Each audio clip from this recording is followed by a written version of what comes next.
I am Vulture writer Catherine Van Arendonk, and it is my distinct pleasure to introduce Kristen Wiig and Bill Hader.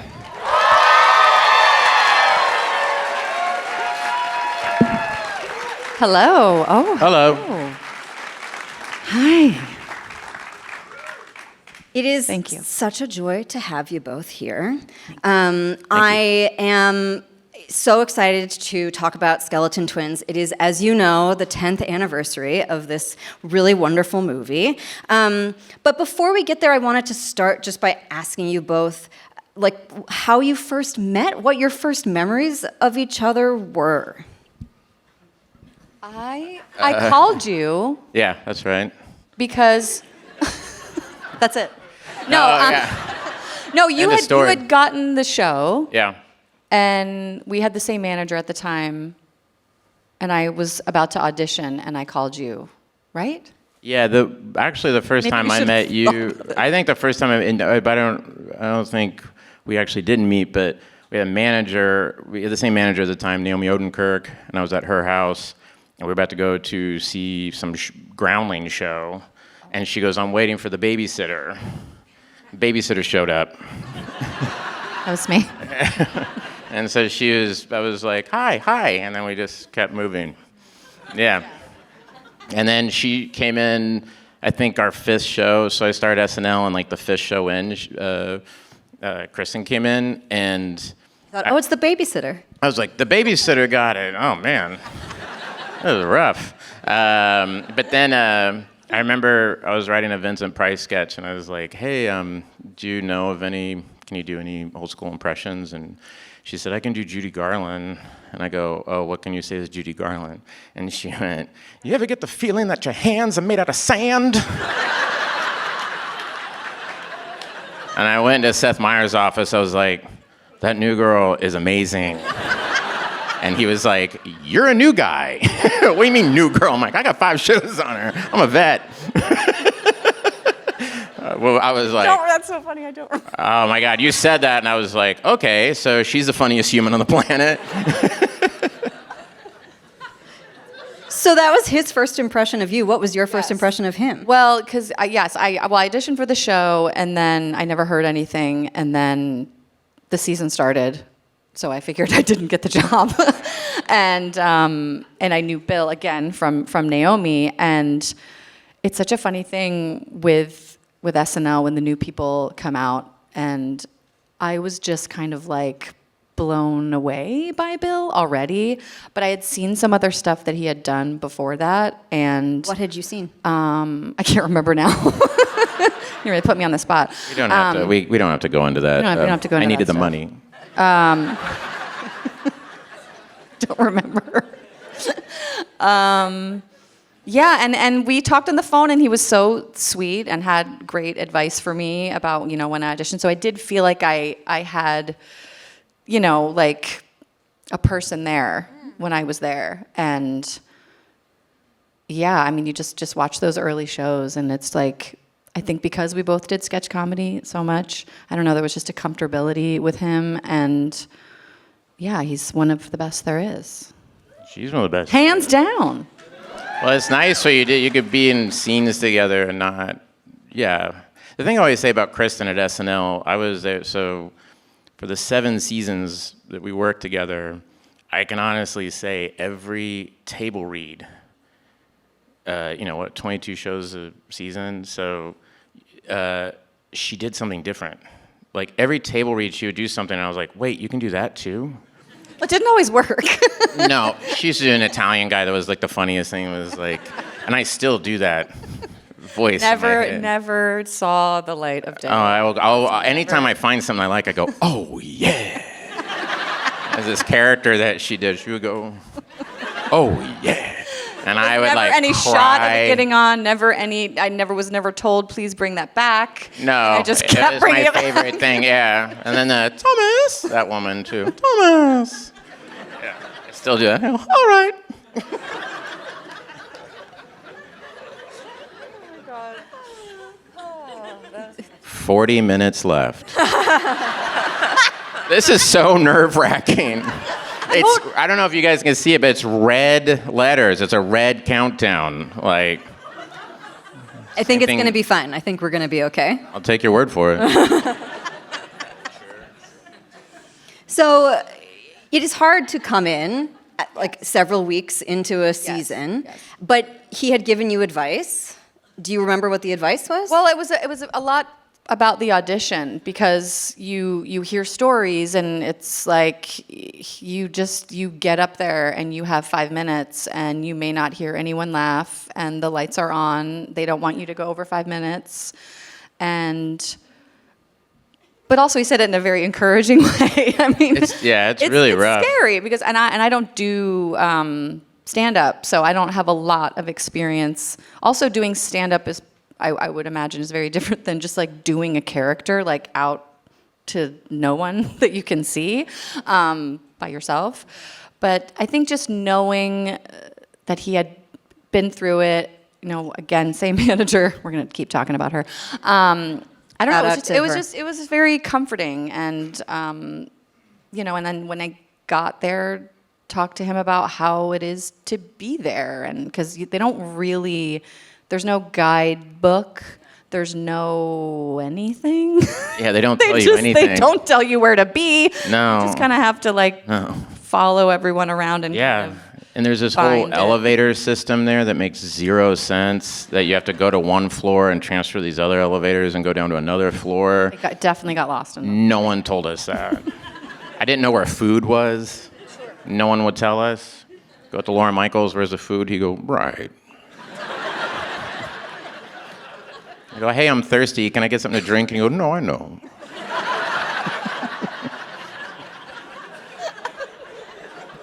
It was a tough time, Yeah. But working there together, Chris and I, we got a kind of a shorthand together over time. And I think there is a thing when you're working in that environment for so long that you are able to kind of fail in front of each other. You have each other's back. You've seen each other kind of eat it so many times. You've seen each other hit huge highs, huge lows. So you're just incredibly comfortable with each other. So that was the interesting thing about this movie, was that we're playing siblings, and we have a very sibling relationship, in life. So it's very, it worked out. So, do you remember the first sketch that you developed either for each other or like together? We did this thing called The Australians with Fred Armisen that no one liked. Did that air? I don't think it ever aired. It didn't? It did? It did. Oh, even It's the premise will probably get a groan, but it was just. Oh, it was hilarious. It was me and Bill and Fred. We were Australians packing for a trip. And we were just putting like Australian things into a bag. Like, all right, one can of Vegemite. One DVD of Muriel's wedding. Yeah. There's one Hugh Jackman doll. What was It was like, we got one pouch of kangaroo doo-doo. And there was a diorama of the Sydney Opera. Oh, yeah, House. one huge giant diorama of the Sydney Opera House. That was the entire sketch. Was putting items into a suitcase and then we zipped it closed. And then we would say, all right, here we go. Off to New Zealand. Off to New Zealand. And then the credits ran upside backward down and backward and down. For like a good minute. To the sound of a didgeridoo, so it was like, for so long. It went on forever. And the sketch played to such silence that I remember I could hear the props rustling. I could hear, like, Kristen breathing. It was silence. And it just never... No, it never. And Hollywood Dish was another one. Oh, yeah, we did a thing called Hollywood Dish, where I would spit stuff in Kristen's face. Yeah. I was going to ask about Hollywood Dish. It is one that you seem to have a hard time multiple times. I mean, I think 3 times that sketch. There was a J-Lo one, a Taylor Swift one, and a Scarlett Johansson one. And it feels like... You know better than us. Katy Perry, I think. Oh, and Katy... Yeah. I think we did Katy Perry. Am I wrong? I might be wrong. What I remember mostly is that after the first time you had seen it, you knew at some point, the next time you saw it, something was going to end up in your hair. Yeah. And then it was just watching both of you try not to laugh as you both anticipated the fact that that moment would be coming. Yeah. Yeah. One time I spit an icy, and we had never done it until on air, and I spit. Remember that? It was like an icy of, whatever, Slurpee. Yeah. Slurpee. I don't know. Good night, folks. 34 minutes 34. left. And it was a Slurpee. Let's get into this. I forgot. Yeah, Slurpee. and I spit it in Kristen's face, and it was really cold, and I heard her go,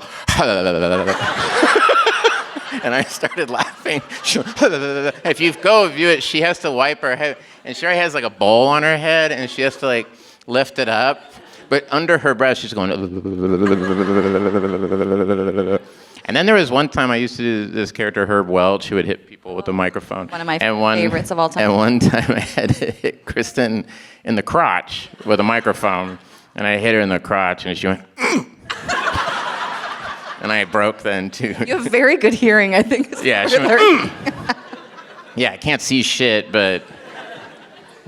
But I will say I think going back to what he was saying, there's like a looseness with, when we would do sketches together. I mean, it is pretty, like, we don't really get to improvise when we're doing sketches. It's pretty much reading what's on the card. But I think there is something very, I don't know, silly is the word that's coming to mind, but like that. And even with like the Californians, where you're just like, I know he's going to make me laugh, and I know he's going to do something different than he did in all the rehearsals and at dress rehearsal. So I think I think the audience, even though they're seeing it for the first time, I feel like they know that. Yeah. Yeah, Kristen, I remember the first, on air, she went, you said, we can't go then, it'll be jammed. So I do have a clip of the Californians. I don't know which one it is, but I would like to, we'll watch that. 32. Next on the Californians. I'm glad you came over, Devon. Yeah, I'm glad too. Maybe you should get going before Stuart gets home. Probably right. I was thinking I'd take Canyon View Drive over to San Vicente and then make a left and get on the 405 North from there, and then I could just get off on Mulholland. I totally like that. Yeah. Hey, honey.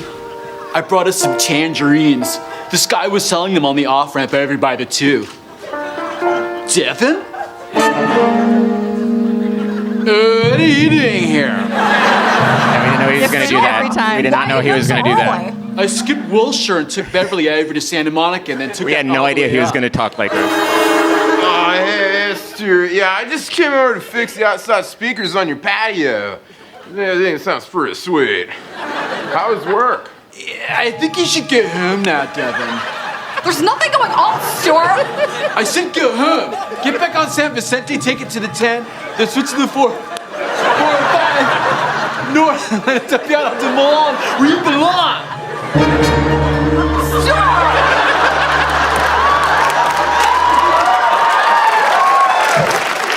At this time of day, it's gonna be jammed. Are you crazy? Just get on the 10 and get out of here.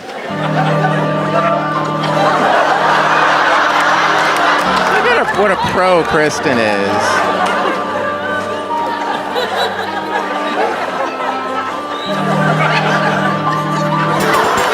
What an absolute pro Kristen is. Totally keeps it together. Now, when Fred would say, "What are you doing here?" from table to the rehearsal to air, it got longer every time. And he added the like that. What are you doing here? What are you doing here? And that's why. And when he did that, we both. I don't think. Yeah. Who developed Californians? Was it him? Was it you guys? It was him and James Anderson, based on a bit I remember that we would do at the table when everybody would be gone for a while, and you would come back, and everybody would go, "Hey, Keenan, were you just in L.A.? Yeah. Well, how did you get to your meetings? Well, I took the 405 to the and we would always like, because when you go to L.A., that's all people do. A lot worse when there was the Thomas Guide. It was way worse. You remember those days? Yeah, right? Thomas Guide. Thomas Guide! This changes to Thomas Guide talk. Let's get into it. Did Californians come together quickly once you decided to make it a sketch, or did it take a while to figure out, like, these are these people, what the sort of adding the soap layer to it? I mean, you really don't get much time. Like, you read the sketches like a couple hours before you do the table read, and the writers and Fred will just say, hey, this is kind of the vibe, talk sort of like this. Yeah, and yeah. then you just show up and then... Well, because you know each other so well, he came to me and he was like, yeah, it's those San Pedro guys that we did, you know, because we would try to talk like San Pedro guys. Because we're big fans of the Minutemen, that band, and we would just go like, dude, I was just in Pedro, man. And it was like, you know, and it was like, we were trying to do that. But he was like, yeah, man, it's like the Pedro guys. Like, yeah, just do it.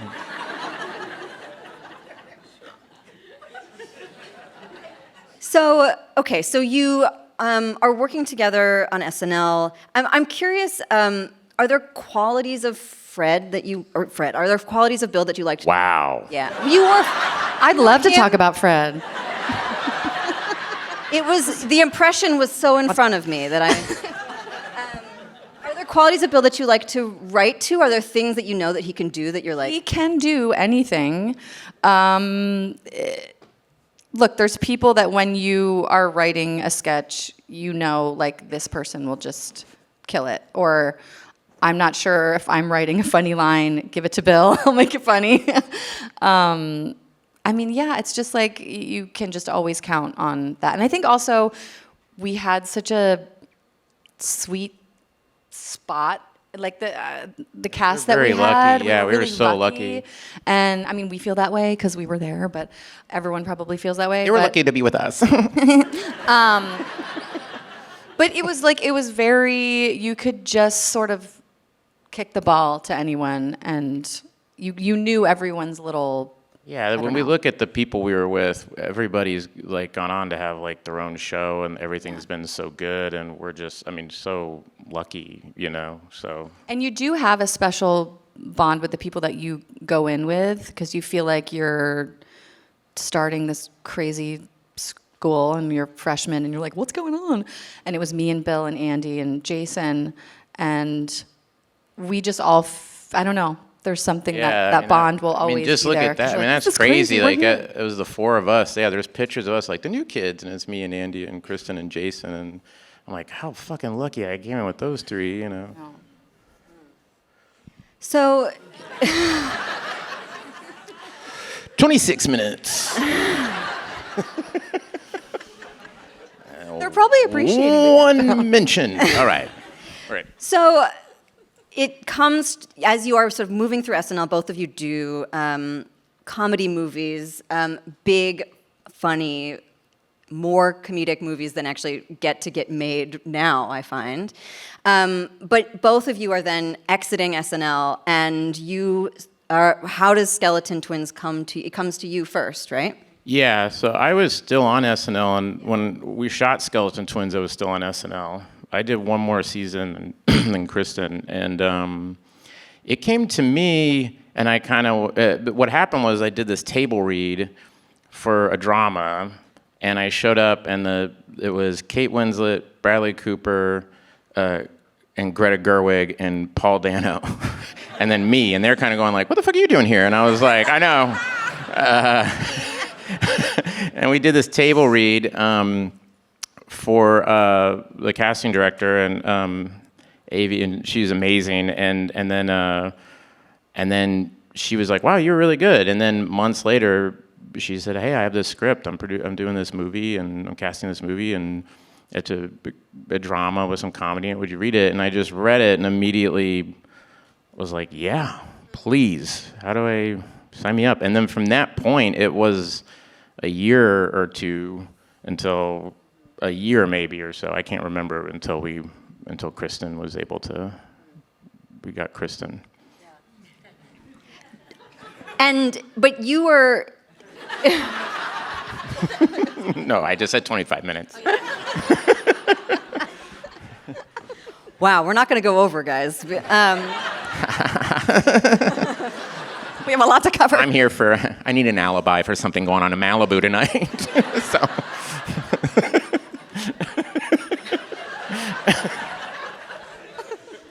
So you were working with the director, Craig Johnson. Yeah, at the Craig time. Johnson. Well, Craig. we are lucky enough that Craig is here with us. What? Craig's here. Craig Johnson, co-writer, director, Skeleton Twins. The man, the myth. Give that man a mic. What do you want to say, Craig? It's A.V. Kaufman, right? Oh my God, that's loud. A.V. Kaufman, yeah. Yeah, casting director. Yep. Yeah. And then we were, how long was it until Kristen came on? Like a year and a half or so, I think. Yeah, it took a while. So how then did Kristen become a part of it? Well, I mean, honestly, we had another actor attached who then ended up not being able to do it. And then we were just like, What? And then, I knew that. and then when we were sort of, Bridesmaids had just come out. And I immediately just zeroed in on Kristen, and I, thought, oh God, the synergy of Saturday Night Live, my God, this would be ideal. I remember you guys had the same agents, I think, as well at the Yeah, we Yes, did. yes, yes. Yeah, and they were really excited about you, Bill, doing this movie. And I was like, well, hey guys, if you really want this movie to happen, Kristen Wiig and, Bridesmaids had just taken over Just the had world. to say how much money Bridesmaids made, and they were like, yes. Well, at first they said, oh, Craig, no, I mean, she's getting offered every giant studio. Which was big not true. Oh, really? Well, She just got offered Batman. that was That was true. that was basically. As Batman. As Batman, yeah. Well, you wear it doesn't matter. You're wearing it. They're like, hi, I'm Batman. I'm Batman, hi. We're out of wine. Yeah. Is that your impression of me? No. My impression of you is that you're always cold. That was, yeah, she was like, I am always cold. Sorry, Craig. sorry, Craig. This is what it was like every day. On I'm set, it surprised was we got like- anything done. Okay, go ahead. They told me that they offered her Batman. She didn't want to do it. She actually wants to do a movie like The Skeleton Twins. They sort of said, well, this is what she actually kind of wants to do. I said, well, let her read it and maybe. And we just kind of crossed our fingers. And then you read it and wanted to meet me, and we met. And I remember it was one of those lunches where we meet and we talk about all kinds of things, but except for the movie. And I remember leaving and being like, hey, Kristen, does this maybe seem like something you'd want to do? And then you were like, oh, yeah, I would love to do it, but only if Bill wants to do it with me. And I realized I hadn't actually confirmed with Bill if he'd want to. I figured he would. But that night I was having dinner with you, Bill, and I remember you were like, so how did it go? I need a little bit more money. No. I said she wants to do it, but only if you want to do it with her. And I remember you were like, why wouldn't I want to do it with her? And yeah, and then I kind of was like, oh gosh, we might make this little movie, and we did. Yeah. It was yes, please. Craig's the real reason you're here. I mean, Yes, he's the reason- he's the Craig's reason the you're reason. here. If you love this movie, Craig Johnson was. I will say, outside of my own project that I did, this is the best experience I had doing anything, SNL and anything, because it was so intimate and small and it was like low budget where, we had no trailers. Remember? Lots of chips. Lots of chips. Yeah, we had to go. There's Always a scene, provide if you chips. remember, where we're in for Halloween, and we had to get dressed in a Starbucks bathroom. Remember? And all the people seeing me go in and then come out like that were like, hey. It was amazing. It was just one of the best experiences. Well, you guys were so game. I mean, it was like we were all going to film camp, and you guys knew the assignment, as did Luke Wilson and Ty Burrell, and everybody else was just like, let's do this thing and kind of just play in this little sandbox for a little while. And a lot of it was, oh, sorry. Oh, no, I was just going to say, with the dramatic stuff as well, because Bill and I had obviously done so much, comedic stuff together, I had never felt more bonded with another actor. We had to really go places, not to sound I don't want that to sound No, it's a heavy actory, movie, yeah. but like it was, and we were nervous. It's like we would have these scenes where it's like, ooh, I think I have to cry here, and we were like, you know, we were like in it together, and there were scenes where there was the one scene which I will never forget. It's burned into my brain. We were in the backyard, and it's when. Yes, either I said something horrible. You should have cut deeper. Yes, and you yelled cut, and we just started crying. Like, I felt bad that I said that. It was like, I don't know, I'm explaining something that is probably hard to explain, but I think the whole experience of it, and playing siblings, and doing things we had never done before, there was just a connection that I've felt with Bill ever since. Yeah. No, it's true. Yeah, it was one of those things when it ended, I was legitimately very sad. You know, I was doing SNL at the time too, so I would shoot, and then I had to do the table read on Wednesday, and then go in for late Friday rehearsals. And I remember. Where where were you shooting the movie? We were in Poughkeepsie. Yeah, we were like Nyack and Brooklyn, Brooklyn. Park. But didn't I? Where was I on top of the building? Where was that? That was in Nyack. That was in Nyack. Whew, that was hot. No, but I remember Reed Morano, who's the DP, who is now an amazing director. She directed the first season of Handmaid's Tale, like completely, you know.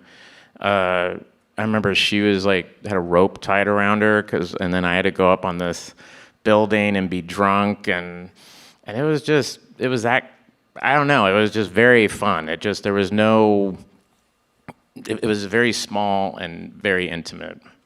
Can you talk a little bit about why this was the kind of movie you wanted to make? Both of you, sounds like as you were thinking about like what you wanted to do in that moment in your careers, like this is the kind of thing you were looking for. And I'm just curious if you can describe like what exactly that was that you were trying to find. I don't know. I think Kristen and I just because you know we do comedy, but we're so interested in other things, and I think we both saw that from the get-go, kind of hang out like the kind of films we liked, and just it just is a feeling you get with somebody where it's like, oh, you're like oh, you know, you want to try different things and try to expand, or you know, and yeah, it's just like a instinct thing. It's like trying to describe why you fell in love with somebody or whatever. You read something and you go, oh yeah, that, but you can't. I don't know why, you know. It's like it just happened, you know. Were you scared of the kind of acting that it was going to, just because something that dramatic was not something you guys had really done, certainly that length? Yeah, I mean, I was scared after we were wrapped. I was like, oh God, what did I do? Was that okay? Because there is a conversation that happens when someone does something they don't normally do, and then it's kind of like, can they do it? And we were obviously known for doing, you know, movies in SNL that were comedic, and so I personally was a little just nervous about how it was going to be received, and especially because we really did feel so many emotions. It was so much fun. Yeah, it was one of those things where and it happens sometimes where you have a good time on a project, and then it just gets like, you know, annihilated, or no one really gives a shit about it, and you're like, oh man, and then a thing you hated doing, people will come up to you and like, will you sign this? And I'm like, that was the worst 6 months of my life. Like, marriage fell apart, like, come on, I don't want to look at that.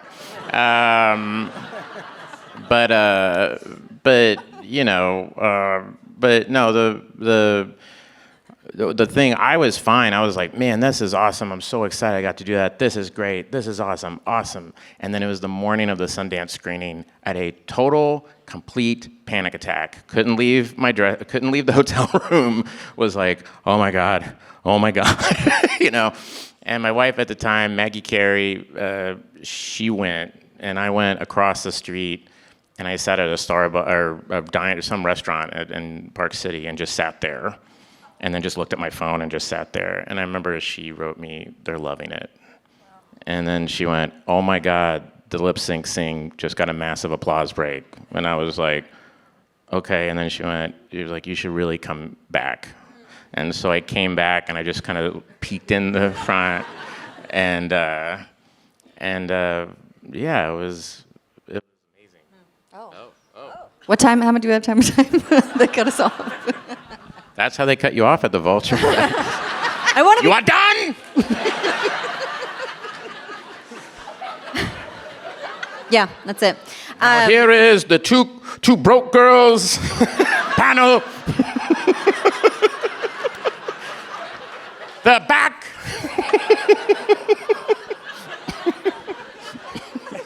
Sorry. I do want to talk about the lip sync scene. We have a clip of the lip sync, so let's watch that.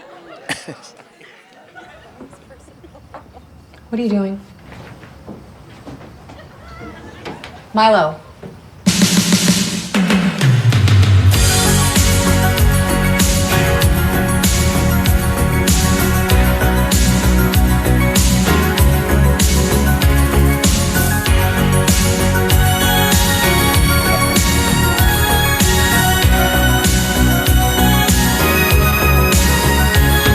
Looking in your eyes, I see a paradise. This world that I found is too good to be true. Standing here beside you, want so much to give you this love in my heart that I'm feeling for you. Let 'em say we're crazy. I don't care about that. Put your hand in my hand, baby. Don't ever look back. Let the world around us just fall apart. Baby, we can make it if we're heart to heart. And we can build this thing together, standing strong forever. Nothing's gonna stop us now. And if this world runs out of lovers, we'll still have each other. Nothing's gonna stop us. Nothing's gonna stop us now. Okay, I got it. I'm so glad I found you. I'm not gonna lose you. Whatever it takes, I will stay here with you. Take it to the good times, see it through the bad times. Whatever it takes is what I'm gonna do. Let 'em say we're crazy. What do they know? Put your arms around me, baby. Don't ever let go. Let the world around us just fall apart. Baby, we can make it if we're heart to heart. And we can build this thing together, standing strong forever. Nothing's gonna stop us now. And if this world runs out of lovers, we'll still have each other. Nothing's gonna stop us. Craig Johnson. Craig Johnson. He had that. Everything you saw. He walked us through every That entire beat thing. of that. He walked us every beat. Go over to the piano, then you do this, then you pull the rope. I mean, yeah. They're being modest. We worked on it together. We figured it out There we go. together. Was it always I forgot how long it was. Oh my God. Yeah, the thing I remember about, we did that and we had so much fun. And you correct me if I'm wrong on this. I could be wrong. And then I remember being like, "We're done for the night." Oh yeah, no, you're right. And then they went, "Hey, Bill, we gotta actually the schedule permits. We gotta shoot the scene where you come home drunk after you try to commit suicide, and you talk about the guy on MySpace and Yeah, look at like in high school, High you're looking up school your and- bully and I was monologue. like, okay. I was And like, I'm good night. Yeah, and I'm like, still have sweat from dancing. And Craig did an amazing thing. Was I just went outside and I didn't looked at it. It was like a 2-page long thing or something. And I was like reading it and walking around, and I was like kind of trying not to freak out. And then the PA came out to me and was like, "Hey, they're ready." And I was like, "Okay." And she went, and he went, "They're like basically like set for you." And I remember walking in, and it was like super quiet, and everybody was there, and Kristen was there, and it was like the most respectful. It was so respectful, kind of like that he was that in tune with me as a director to go, okay, you know what? Let him have his space, let him kind of calm down, and then we'll bring him in, and we'll just try to change the energy in here. And I will always be thankful for that. Thank you for that, Craig. That was really amazing. Very welcome. Was it always going to be this song? How did this scene become part of this script? It was not. So it was not supposed to be that epic either. It was like 2 sentences in the script that said she's pissed off at him, she's bummed. He lip syncs a song to cheer her up, and in the script, the song was "Hold On" by Wilson Phillips. And I remember Bridesmaids, if you all remember that song factors into that movie prominently. So Kristen and I think Kristen even said, as we were kind of initially talking, she's like, we're going to change that song, right? And I said, absolutely. But not until a few weeks before shooting did I have the song. And I was listening to I knew I wanted it this sort of, cheesy, but kind of, oh God, everyone would start singing along if they were alone in their car to this song, kind of 80s jam. And I was listening to all kinds of everything, and Debbie Gibson and Tiffany, and nothing was quite right. And then when I kind of rediscovered Nothing's Gonna Stop Us Now by Starship, it was a duet. It was the only duet I listened to. So that whole concept of him trying to get her to sing the Grace Slick part happened just like 2 weeks before we shot it. And I was like, wait, this could be like a whole thing. And he could try to get her to sing, and she'll resist, and then she'll sing along. So that, which is, the scene is now like pops off on TikTok, and I can't even, it's lived a life. It was just something that I just found that song 2 weeks before and was like, oh, this could be a thing. And it was. Good job, Craig. Thanks. Great. Oh, you did a good job there, Craig. The Australians are back. They're never going to go. You seem really Till stoked the movie about it. comes out. 2 hours of us packing. Yeah. All right. Which suitcase should we get? I like how you just went, oh, the Australians are back. Okay, so my next question. 7 minutes, 43, 42. So the movie comes out. It has this incredibly warm reaction. You were obviously worried about what the reaction was going to be, and it has become this incredibly well-loved, embraced thing.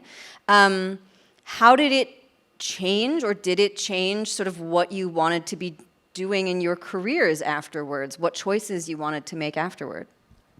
I will say this movie factored hugely in me being able to do the Barry, the HBO show I did, because when I was at, thank you, when I was at a meeting at HBO, and I had met at some other places, like you get done, I don't know if you get done with SNL and they send you on all these meetings, and everybody's like, so we want to do, his whatever, your character doing this or this kind of a thing doing this, and it's always kind of sketchy. And HBO is the place where like we saw Skeleton Twins, and we really liked your work in that. We like to see something like that. And that was all they said. And they were like, so there's this guy Alec Berg. Alec, you watch Skeleton Twins. And Alec came to the screening we had, the premiere. So Alec Berg came to the premiere of Skeleton Twins because HBO was like, you got to go see this movie. Look at his work in this movie. He's not just like an impressionist guy. And Alec came out and was like, wow, all right, okay, yeah, all right, And that, I don't think Barry there's no way that would have happened if it wasn't for this movie. Both of you, have been writing, after SNL, obviously writing on SNL, and are moving into writing, have been writing other projects. And I'm curious, you are such physical performers in a scene like that, and it is so unusual to have performers who can do that kind of physical work and then also do the incredibly obnoxious work of being a writer where you sit in a room and it's sort of quiet in your head and terrible. And Do you need help? You want us to... I'm on deadline. What do you need? It's okay. I don't remember your name, but I'm here for you. Thank you. Yeah. appreciate that. And I feel really personally seen in this moment.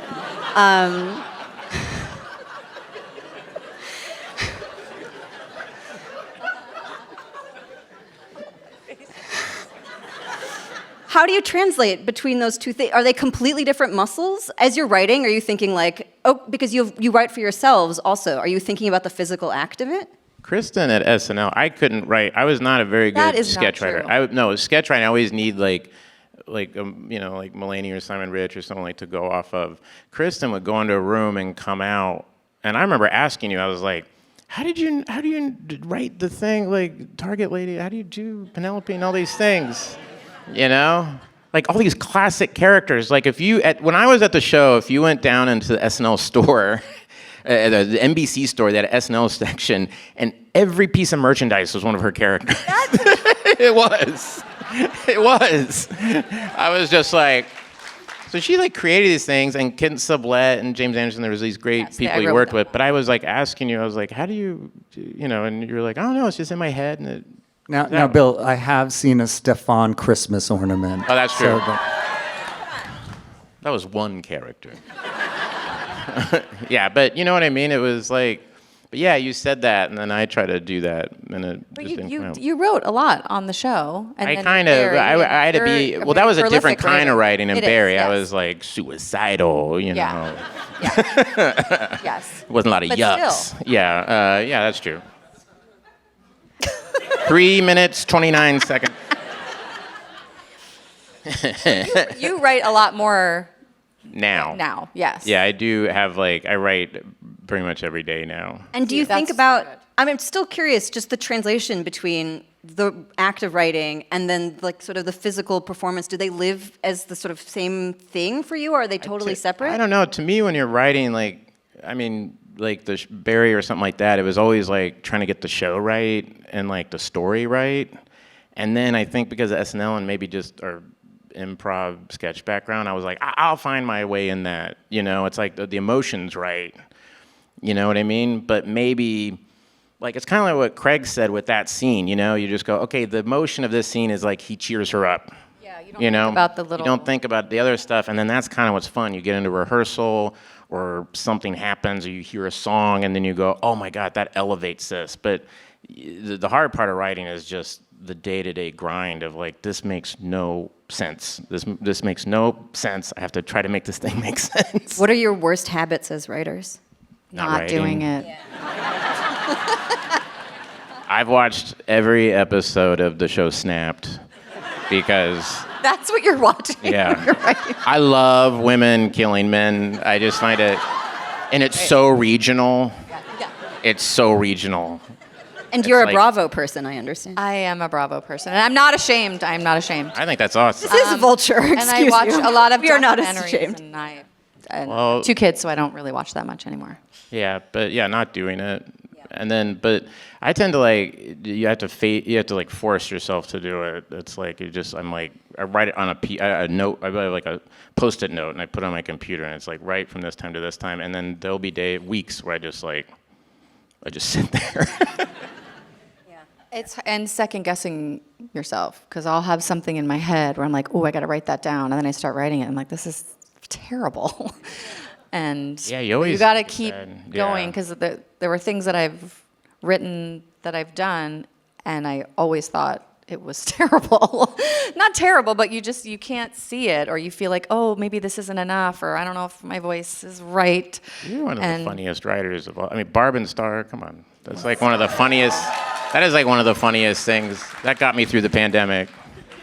It did. No, that movie is incredible. It's amazing. Thank you very much. Well, let's talk about Barry. Oh, you want to talk about Barry? It's a pretty big feat. I mean, you've had this show for years. 4 seasons. 4 seasons. And I know you, and seeing you not only play the character, but you are such a filmophile? Sure. Is that right? That's fine. Cinemaphile. Cinemaphile. I don't watch films. Cinemaphile. Front row. Wait, right. Okay. We can just 13. Yeah, we can just 12, keep 11, going. 10. No, one last. No, but I just Wall of wanted to wait. because it is a big deal, like what you've created since you thank left you. SNL, and it's like everybody's favorite show, and your talent comes through in it. And thank is it you. weird to say I'm proud of you? Oh, you can say I'm proud of you. I'm proud of you. How many pictures of the Palm Royal thing did I send you and Barbara and Star? I always like take pictures and send them to her. I'm like, look, like a proud parent, like your billboard's over La Cienega. Kristen. Thank you so much to both of you for being Hey, here. all right. It's been Yeah. such a treat. Now it's just flashing. Now it's just flashing. It's Get like off the 0, stage. get out, get out. Please leave. Oh, now it's gone. Intruder alert. And now the stars of Battlestar Galactica. That is correct. That is what is up next, and we need everyone to clear the room quickly because they have to bring the ship. But please give a huge round of applause